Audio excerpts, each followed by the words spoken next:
வணக்கம். நல்லுணவு நம்முணவு இந்த அலைவரிசைக்கு உங்கள் எல்லோரும் அன்போடு வரவேற்கிறேன். இன்றைக்கி எங்கள் வீட்டில் தோட்டத்தில் உள்ள மரக்கன்றுகள் என்னென்ன வகையானதெல்லாம் வச்சுருக்கேன்னு உங்களுக்கு காட்டுறேன். ஒரு சில இதெல்லாம் நிறைய பேர் பார்த்துருக்க மாட்டீங்க.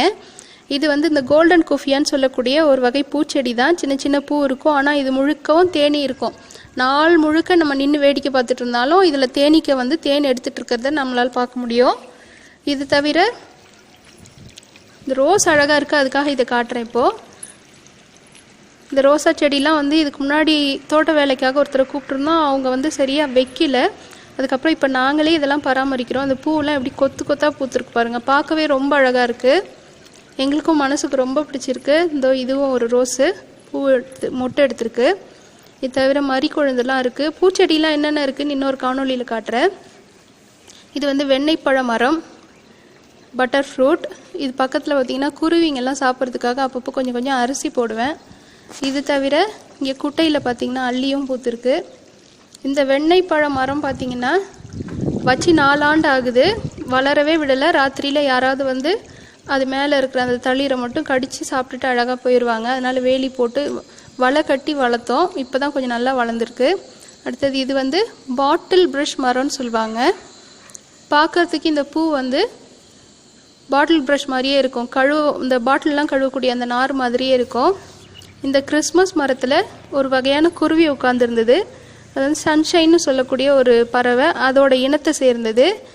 இதுக்குள்ளார பார்த்திங்கன்னா அதுக்கு அழகாக கூடு கட்டிட்டு முட்டை வச்சு குஞ்சு பொறிச்சு அதுக்கு சாப்பாடு ஊட்டுறது என்ன, அதை பறக்க வைக்கிறதுக்கு அதுக்கு கற்றுக் கொடுக்கறது என்னன்னு ரொம்ப அழகாக இருந்தது. நானும் எங்கள் பசங்கள்லாம் உட்காந்து இதை வேடிக்கை பார்ப்போம் விளையாடும்போது. இது தவிர எங்கள் வீட்டில் நாங்கள் இடம் வாங்கிறதுக்கு முன்னாடியே இருந்த இந்த நவா மரம். இந்த நவா மரத்தில் பார்த்திங்கன்னா நிறைய பறவைங்க இருக்கும். காக்கா, மைனா, குறிப்பாக மைனா ரொம்ப அதிகமாக இருக்கும். இது இந்த பழம் இப்போ பழுத்து விழற காலம். கீழெல்லாம் கூட நிறைய கொட்டி இருக்குது. இது அந்த நவா பழம். இதை சாப்பிட்றதுக்காகவே நிறைய மைனா வரும் இங்கே.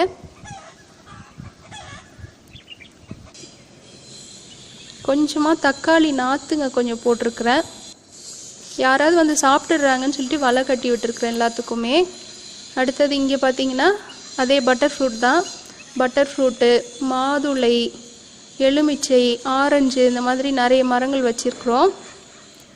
முருங்கை இங்கே வராதுன்னு சொல்லுவாங்க. சரி, ஒரு முயற்சியாக இருக்கட்டுமே அப்படின்னு சொல்லிட்டு கீழே சென்னையிலேருந்து இந்த குச்சி கொண்டாந்து வச்சேன். அதுலேயும் ஒரு கன்று இப்போ முளைச்சி வந்திருக்கு. ஆனால் எந்த அளவுக்கு எந்திரிக்கும்னு தெரியல. இன்னையோட தட்பவெப்பம் இப்போ தான் கொஞ்ச நேரத்துக்கு முன்னாடி கொஞ்சம் சாரலாக இருந்தது. மழையாக பெய்யல, சாரலாக அப்படி ஒரு மாதிரி லேசாக சிறு சாரலாக அடிச்சுட்டு போயிடுச்சு. இது முழுக்கவே நிறைய பார்த்திங்கன்னா நாற்று தான் வச்சுருக்குறோம். இது பிரியாணி இலைன்னு சொல்லுவாங்க. நிறைய பேர் நம்ம பிரியாணிலாம் போடுவோம்ல, அந்த இலை இது. இந்த நாற்றுலாம் கீழே கல்லாறு, மேட்டுப்பாளையம் பக்கத்தில் கல்லாறுங்கிற இடத்துல அரசு நாற்றாங்கால் பண்ணையில் இதெல்லாமே கிடைக்கும். அங்கே கிராம்பு, ஏலக்காய், மிளகு, இது மாதிரி நிறைய பழங்கள்லாம் கூட கிடைக்கும். ரம்பூட்டான் அந்த மாதிரி. இந்த இலை எவ்வளோ பெருசாக இருக்கு பாருங்கள்.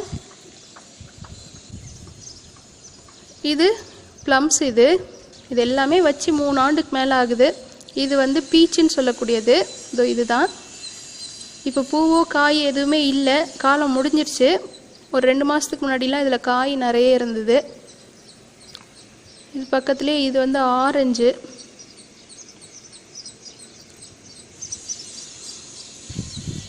அடுத்தது இது அவரை, டபுள் பீன்ஸ்னு சொல்லுவாங்க. இந்த குருமாலெல்லாம் போடுவாங்க, சிவப்பாக இருக்கும். இதில் ஒரு விதை இருக்குது, அதையும் பறித்து காட்டுறேன். இது கீழே ஒரு செர்ரி இருக்குது. அந்த செர்ரியவே மூடிட்டு அந்த மரத்து மேலே இது அப்படியே கொடி மாதிரி ஏறி படர்ந்து வருது. இதுதான் அந்த செர்ரி. இது இருக்கு பாருங்கள். இதை பறித்து காட்டுறேன்.